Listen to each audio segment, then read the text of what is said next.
What's going on, guys? CDG Matt back. You read the title. Today I am putting together a 10-man rotation of the most disappointing players in the NBA. 2 point guards, 2 wings, 2 bigs. I didn't do positions like strictly. I just did wings and bigs, guards. You'll get it. Don't forget to like, subscribe if you're new around here. We're going to jump right into it with the point guard position. Our starting point guard on the all-disappointing team is Ja Morant. It felt like it was actually a dead giveaway. That's the easy pick. I'm sorry, I took a cop-out. Ja Morant, he's played 12 games this season. He's currently averaging 18 points, 7.5 assists, 3.5 rebounds. Here's where it gets a little ugly, though. He's shooting 36% from the field, 17% from 3, and 94% from the free throw line. The guy's three-point percentage isn't even over the age of 18 yet. He has a minor as his three-point percentage. Currently, Ja Morant is in the 5th percentile in effective field goal percentage. Here's the thing. I don't really want to get on him too much because he's only played 12 games. He could turn it around if he comes back well from injury.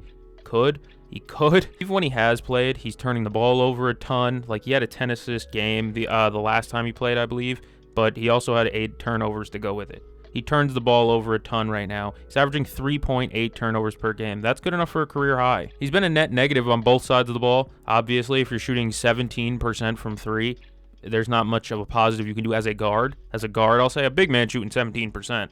It's not that bad, but a guard shooting 17% from 3 is very worrisome, and his defense has never been great, especially earlier this season. They were playing without Zach Edey, so there was really no big man presence down low, so it might have hurt him a little bit more. But either way, he's been a net negative on both sides this season. On top of him playing not great as a whole, he also has these attitude issues. I mean, we've been seeing this for a while now. Ja Morant is the type of guy that will get mad over the smallest things. He didn't like Taylor Jenkins because he didn't give him the ball enough. He doesn't like Isalo, their new coach.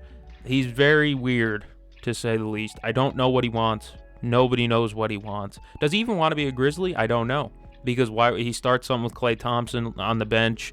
He's an exhausting individual to talk about right now because the offensive production hasn't been there. If he was talking smack to people and having these moments with the coach and he was averaging 26, we'd be having different conversations. If he was averaging 22 and 8.5 assists, we'd be having different conversations about Ja Morant.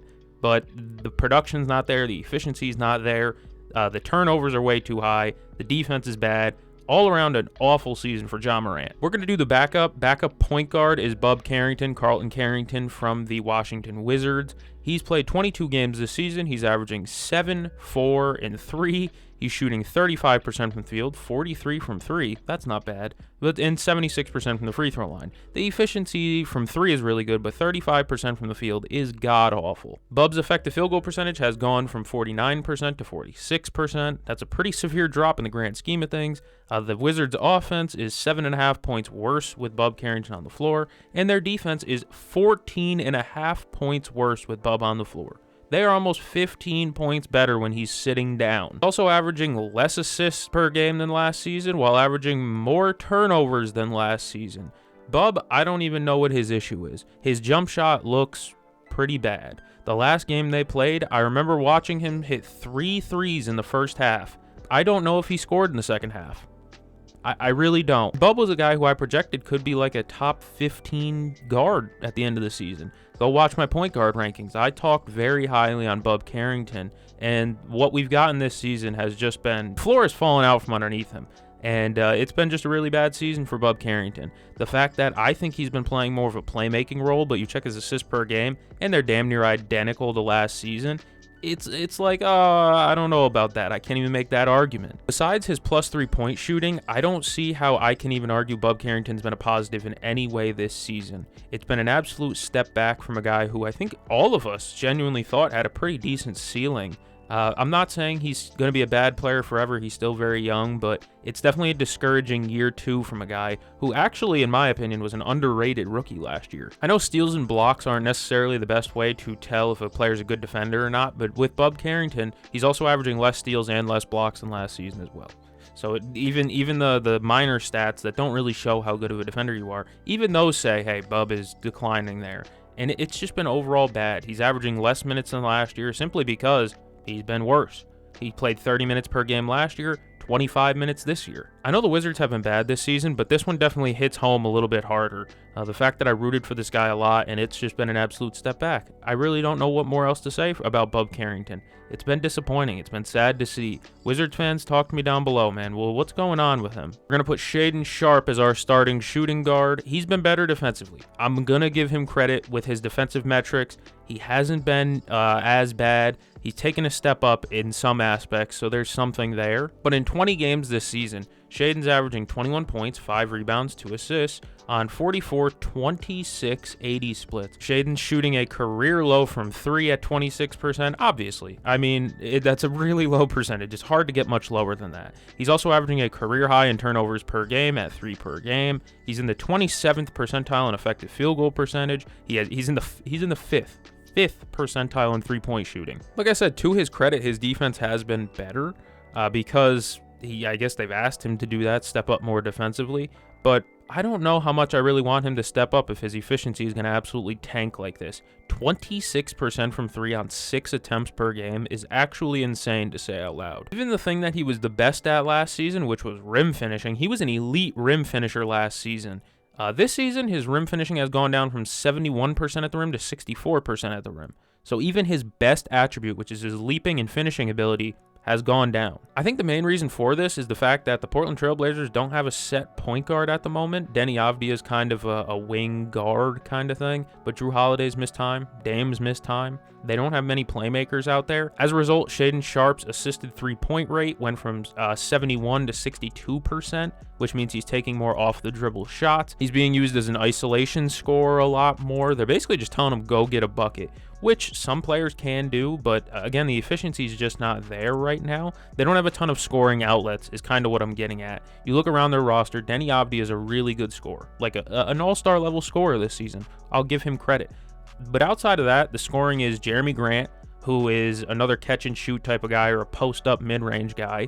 There's not much perimeter like scoring on the Blazers. The Blazers don't have many perimeter scorers, and as a result, Shaedon Sharpe's being asked to basically create all their perimeter shots. It's not working out for him, I'll say the least. He got a big old bag this offseason. I'm still happy for him he got that. But I'm still really worried about the long term of this contract when he still hasn't pieced together an efficient season. He still feels like he's in the realm of a Jalen Green type player, where the aesthetic and the beauty in the game is going to be there, but the efficiency and the impact not as much so far. Again, his defense has been good though, so I'll have to give him at least some props for that. But with the efficiency as bad as it is and the turnovers as high as they've been, still disappointing. The backup is Gary Trent Jr. from the Milwaukee Bucks. He's currently averaging 9.5 points, 2 and 1 on 39, 36, 79 splits. GTJ's three-point percentage is down from 41% last year to 36% this year. His actual field goal percentage is down from 43 to 39%. He's never been a good field goal percentage guy because most of his shots are threes or mid-range shots, but to go down below 40% is definitely a little bit troublesome. On non-corner threes last season, GTJ shot 40%. On non-corner threes this year, GTJ is shooting 30%. That's a 10% drop-off. That's pretty damn dramatic. As a result, his effective field goal percentage is down from 57% to 52%. Again, that's a big hit. 5 percentage points is a really big hit. He went from being a double-digit scorer to a sub-10 scorer. Mind you, he's averaging less points per game on a team with Giannis being hurt a lot of the season. He's down right now, and he missed some time even before he came back. And without Damian Lillard. They didn't have Dame this season either. It's been him, Ryan Rollins, and Miles Turner, and he's putting up worse stats and less counting stats. Even the advanced metrics will tell you that. The offense is 8 points worse per 100 possessions, and the defense is 7 points worse per 100 possessions with Gary Trent Jr. on the floor. He's not really providing that same impact he had last season. You could say it's due to no Giannis and no Dame in the lineup, but at the end of the day, you still got to perform, and especially as a role player like himself, you got to be able to knock down your threes to be valuable as a 3-and-D role player. Wildly enough, even his steals per game is down. The guy's been a 1 steal per game player basically his entire career, but this season he's down below 1. Again, the defense has been worse with him on the floor. I'm not saying it's all his fault, but he definitely hasn't helped that. Starting small forward on this team is going to be DeAndre Hunter from the Cleveland Cavaliers. In 21 games, DeAndre Hunter's averaging 16, 4, and 2.5 assists on 44, 31, 83 splits. The three-point percentage is down dramatically. He was a 40+% three-point shooter last season, down to 31 now. He's just a less efficient player than he was last season. Maybe that's due to the fact Darius Garland's been out for a majority of the season, but you still got to create your own shot. He was creating his own shot pretty well last season, and it was going in. This season, it's just the same shots that he was getting are not going in. Maybe it's because, like I said, the defense gets to key in on him more without Darius Garland, or Jared Allen's missing time too, but regardless, DeAndre Hunter's definitely been a little bit disappointing for me, especially because he could have won Sixth Man of the Year last year, and this year, I don't even know, I don't even know if he should be starting. I think he's being forced into the lineup, but he might feast more when he gets moved to the bench, if he gets moved to the bench. Yeah, I didn't mention that part. He started all 21 games that he's played in as well, so his role is a little bit different. Everyone's role in Cleveland feels a little bit different than last season, and there's another guy on this list at the big man spot who I'm sure you could guess by now, but he's also on here because his role's been different than last season as well, and he isn't responding very well to it. But as for DeAndre Hunter, he's never been a net positive defender since his year 2 in Atlanta. This season, it's gotten even worse, though. The thing is that if your defense is going to be bad, you have to be able to supplement it with good offense. But if you can't make a three, where's his value? What is his value? Some mid-range shots here and there? And I say mid-range shots because he has been more efficient inside the arc. I mean, he's shooting 58%, which I believe is a career high from inside the three-point line. So he is being more efficient in the mid-range, but overall, not really from three specifically. I mean, to drop almost 10 percentage points from three, it is a little bit nuts. Funniest thing I could find about DeAndre Hunter was in their last game against the Celtics, which was at the end of November. The Cavaliers lost that game by 2 points. DeAndre Hunter was a minus 31. How the hell are you a minus 31 in a 2-point loss? That's actually impressive. Our backup wing on this team is going to be Kentavious Caldwell-Pope, KCP. He goes to Memphis. Of course, there's less help there. Ja Morant's not there. Jaren Jackson's been underwhelming as well. He could have been on this list. He's not. He probably should be. But this season, KCP is averaging 7.5 points with 2 assists, 3 rebounds, or 2 rebounds, 3 assists. I don't know. I think I have them flipped, but either way, it doesn't really matter. He's also shooting 38 from the field, 34 from 3, and 92 from the line. 92 from the line is not bad, so there's something there. But the 32% from 3 is another down year. We watched him in Orlando last year shoot about 34% from 3, and it was considered a bad year. This season, 34% again. His effective field goal percentage is down 7% from last season. He's now in the 25th percentile in effective field goal percentage. He's shooting a career low 42% from inside the three-point line, plus a career low field goal percentage as a whole. 38% is a career low. Currently, the Grizzlies' offense is 3 points worse, and the defense is 6 points worse per 100 possessions with Kentavious Caldwell-Pope on the floor. He's been thoroughly outplayed by Cedric Coward. A rookie came in and basically stole his job on day 2. Currently, KCP's points per shot attempt is at 105.8, which is his lowest since he was a Detroit Piston. That's almost a decade ago at this point, I believe. So it's damn near a career low at this point. He's been really good in other places where there's been star players around him to get him the open looks. Jokic, LeBron, AD. That's not here in Memphis right now with Ja being out and Jaren not being as good. So, again, there's less looks. But even last year in Orlando, he was getting open looks. Paolo and Wagner were finding him. He just wasn't making them. This season, it feels like it's the same thing. I still think there's a chance KCP could be a good contributor on a winning team, but as for right now, the Grizzlies aren't a winning team, and they probably aren't going to be a winning team this season.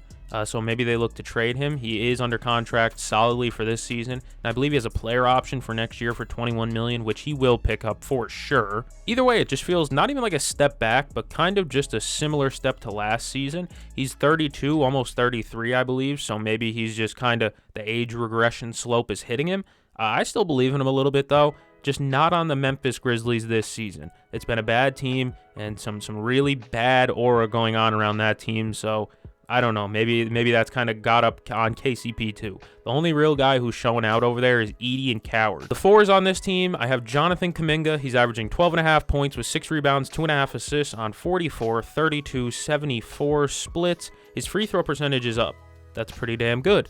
But he's still a below-average three-point shooter, and he's shooting a career-low 44% from 3 because he's taking less shots at the rim than ever. Kuminga's actually in the 10th percentile in effective field goal percentage at 48%. Again, it's because he can't buy a 3.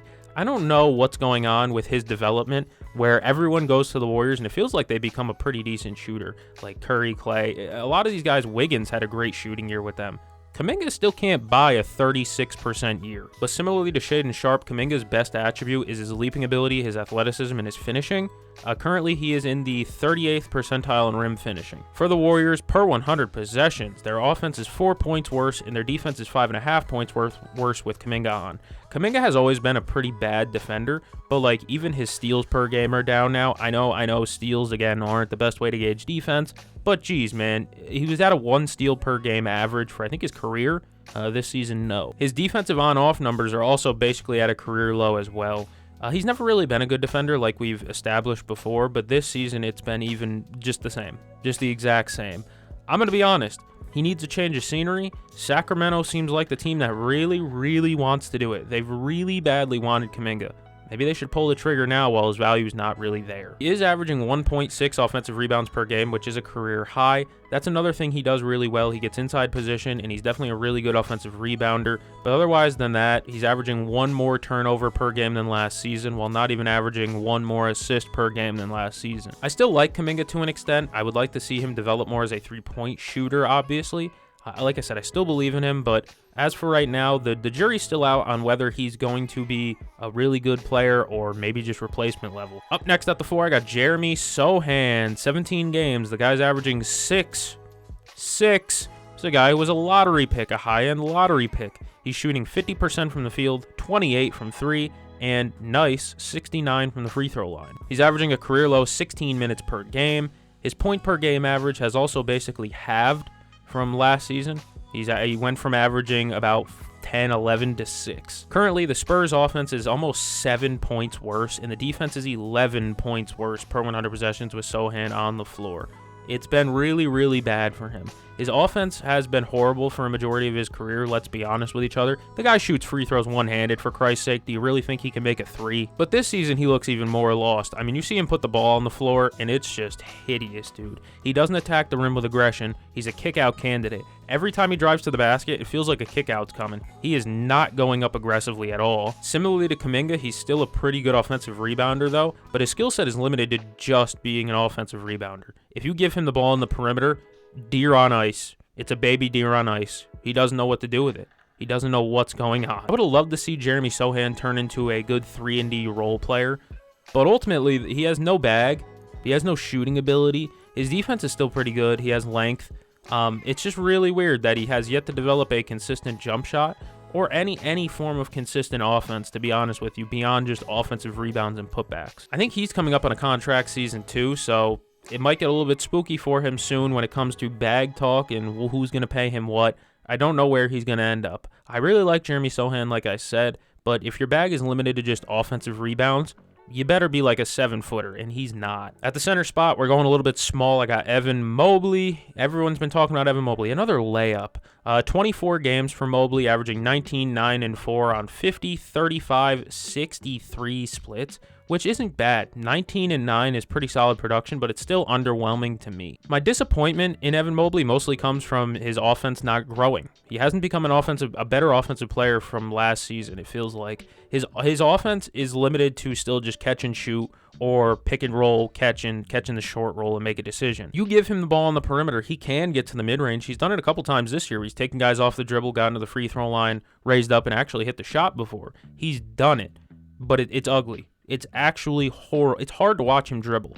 He's very stiff with all of his movements. His jump shot is very stiff as well. He is just very stiff as an offensive player. Pause, again, I got to keep saying it, but Mobley was given a bigger role offensively because Darius Garland was going to miss the start of the season, and he responded at best lukewarm. At best, he's been lukewarm this season. He's shooting a career-low field goal percentage, worse three-point shooting than last season, and the wildest one, his free throw percentage is down almost 10% from last year. I don't know what's going on with his free throw shooting, but he can't buy one this year. His defense is still amazing, but again, with his role growing with Darius Garland being out, his efficiency and his production haven't gotten better, really. So it's a little bit troubling to me. Like I said, he's very stiff and awkward when it comes to how he dribbles and his jump shot.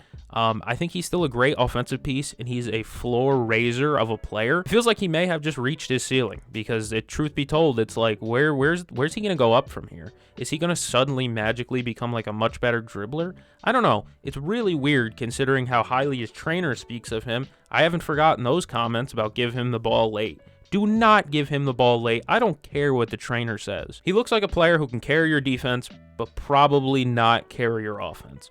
And that's fine. It's a really good player. I just wanted to see if he could be like a 22 to 23 scorer. I don't know if that's in him, though. Then our backup 5 is going to be Alfredo, Big Al Horford. You left the Celtics trying to ring chase, and look what happens, big guy. You stink and the Warriors do too. 13 games this year for big ol' Al. He's averaging 6, 4, and 2 with a steal and a block per game. He's almost 40 years old, so maybe Father Time has fully lapped him. What did Uncle Junior say? Some people are so far behind they think they're winning. Al is shooting 32% from the field and 30% from 3, both of which are basically career lows. Of course, he's going to have worse three-point shooting seasons when he was in Atlanta back in the day when he wasn't shooting at all. But since he's been a three-point shooter, he's been like a 35% and up type of guy. So 30% is a flat line. 32% from the field is funny. Because most of the time he's the type of guy that gets out in transition and wants to do early post-ups in transition on guards and run-outs and stuff like that.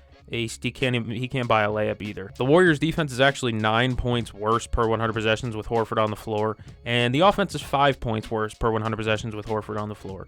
Not great. The Warriors have needed center production, center play in general. Quentin Post has been a real mixed bag, and you were hoping Al Horford could be the fill-in because Trayce Jackson-Davis is terrible.